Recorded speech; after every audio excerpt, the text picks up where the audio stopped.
মানুষে বিক্রি করে বাড়ি ঘরে করে লাই টাকা সরে, আর আমি মাত্র 300 টাকা কামাইলাম। কালি টুক্কা কইরে হুমন্দির পোলারা দাঁড় আজকে তারা খাইছি। আজকে সারাদিন ভিক্ষা করে মাত্র 40 টাকা পাইলাম। ভিক্ষুকের মান সম্মান থাকবো না, এইভাবে মানা যায়। ওই যে একটা বাড়ি দেখা যাইতেছে না, যাই শেষ পেশ ওই বাড়িটাতে গিয়া দেখি কিছু টাকা পাই কিনা, যা আছে কপালে। আজকে যাই চাষিরা আমার ভিক্ষা টিকে একটু বাড়াই দিব। কইগো মাথা কেউ আছেন? ভিক্ষুকের লাগে ঘুমাইতে পারে না, যখন ঘুমের সময় হয় তখনই ভিক্ষুকে হাজির হয়। কালি টুক্কা কইরে হুমন্দির পোলারা দাঁড় আজকে তারা খাইছি। এই বেটা তোর কি এখন সময় হলো বেটা? ঘুমের সময় বেটা টুক্কা টুকি করতেছিস বেটা? 10টা মিনিট পর আয় বেটা। বুঝছি মেজাজ গরম ভিক্ষুক গুলো দেখাইতে পারবেন, ঘরের বউতে দিছে না, এটা আর আমরা বুঝি না, লাগতো না ভিক্ষা। মানুষে ভিক্ষা করে বাড়ি ঘরে করে লাই টাকা সরে, আর আমি মাত্র 300 টাকা কামাইলাম। না, এটা অপমান। দেন গো কটা ভিক্ষা দেন গো, আপনার গো বাড়ি ঘর হইব গো।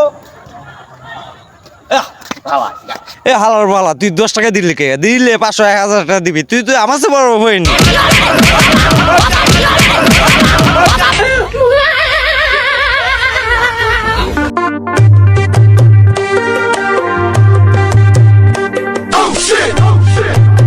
কিরে বেটা, তুই সারা দুনিয়ার জায়গা তুই কি আর কিছু দেখলি না? এই ল্যাংরা বেটার লোকে টাস খেলি। ও তুইও ভিক্ষা করস? ও বেটা, আমিও ভিক্ষা করি বেটা। ওন কি করে বেটা? আয় বেটা, তুই ওজন ভিক্ষা করস, আমিও ভিক্ষা করি। আয় দুজনে ভিক্ষা করি এক লগে, ইনকামটা ভালো হইব না।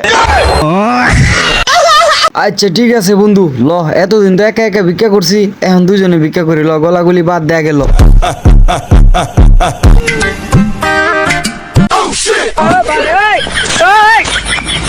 10টা টাকা পাইলাম, এটা কি খাইলাম? না, এটা পাপ হইব। রাস্তায় ফকির পাইলে ফকিরে দিয়ে দিব না। কিরে বন্ধু, শুক্রবারের দিন একটা কাস্টমারও নাই, সবাই দি কবুতর জোরের মতো ঘুরতাছে, একটু চাংলার সাথে পড়ে লই। দেখি যদি কপালে কিছু মিলে। 10টা টাকা পাইলাম, আমি নিজেও খাইতে পারতাছি না, খাওয়ারে দিতেও পারতাছি না। ওই যে দেখা যায় 2টা ফকির বই রয়েছে, ওরা দিয়া আমার আল্লাহ নবীজি নাম 10টা টাকা দিয়া যায়, আমার আল্লাহ নবীজি নাম। সারি দিয়ে